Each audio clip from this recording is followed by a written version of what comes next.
Hello guys, thank you for joining me on this video on how I made my glycolic acid face toner. In this recipe, I'll be using a blend of hydrosols in place of water.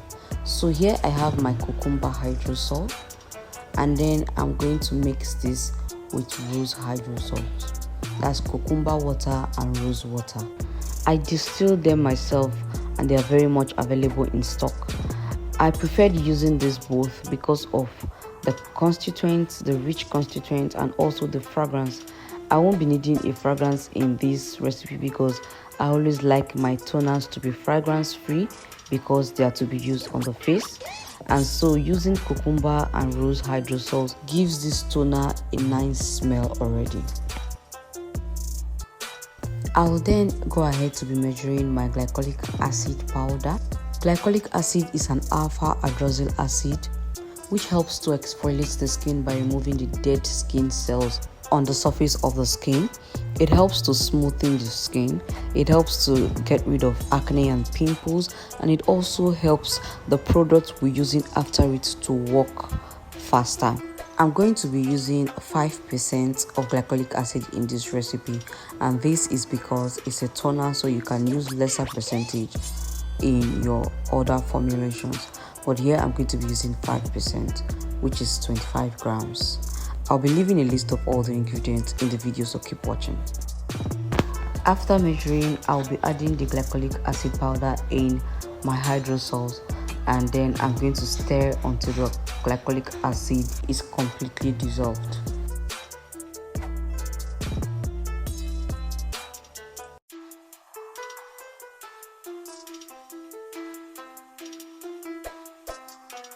So after dissolving, I'm just going to set this aside and then measure my remaining ingredients.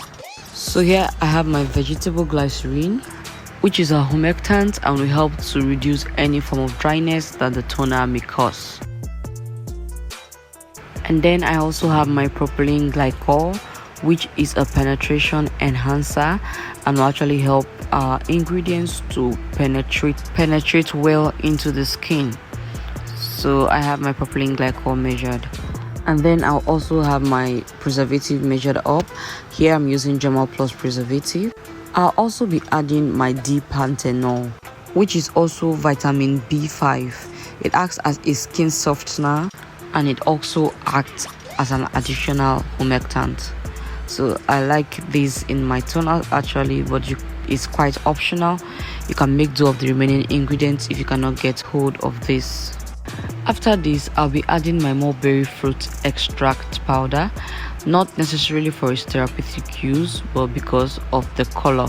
I wanted to use a natural color and I didn't want to use any water soluble mica or anything, so I wanted to use a fruit extract as my coloring. So I opted for my mulberry extract powder because it's completely water soluble. So if this is quite optional, and if you do not want my color, you can actually opt for another extract powder with a different color. Okay, so here we have this kind of pale pink color from the mulberry extract. So I'm mixing all the ingredients together and I'll make sure to give this a very good mix. Now pay attention to the color change after I'm done mixing this.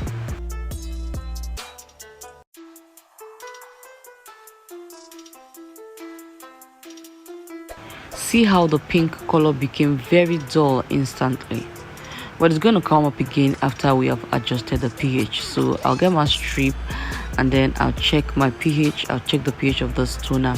Ordinarily, because of the presence of glycolic acid, the pH is supposed to be around 3 and 4, but when I checked my pH and matched it against the pH paper, it was around 6.7. It was around neutral. It wasn't all that 7, neither was it all that 6, so it was way between. It was between 6 and 7, and that was not the right pH for this toner to be in order for glycolic acid to be effective. So I'll go get my 50% citric acid solution. I promised I was going to share this recipe and so I'm going to share it right after this video.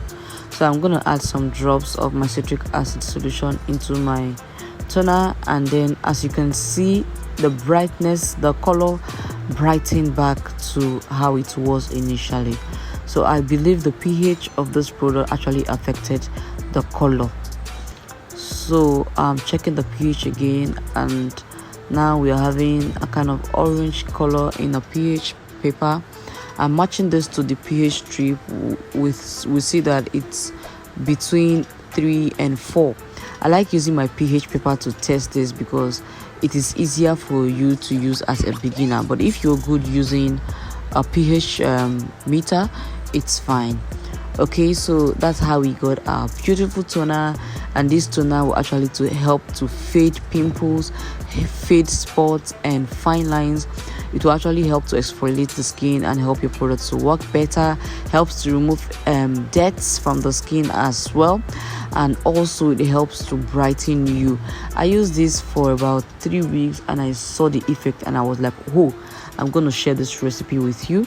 When I posted this toner on my Instagram page, a lot of you asked me to make the video, so here is the video. If this video is helpful to you, please do well to give this video a thumb up. Please subscribe to this channel. It helps me, it encourages me to do more. And please, you can follow us on our social media platforms. You can follow us on Instagram for a whole lot of tips and DIYs on skincare. And you can also endeavor to ask me any questions down there in the comment section, and I'll be there to reply you. Thank you so much for watching this video. I really appreciate you, and until I see you again in my next video, for now, take care and have a lovely day.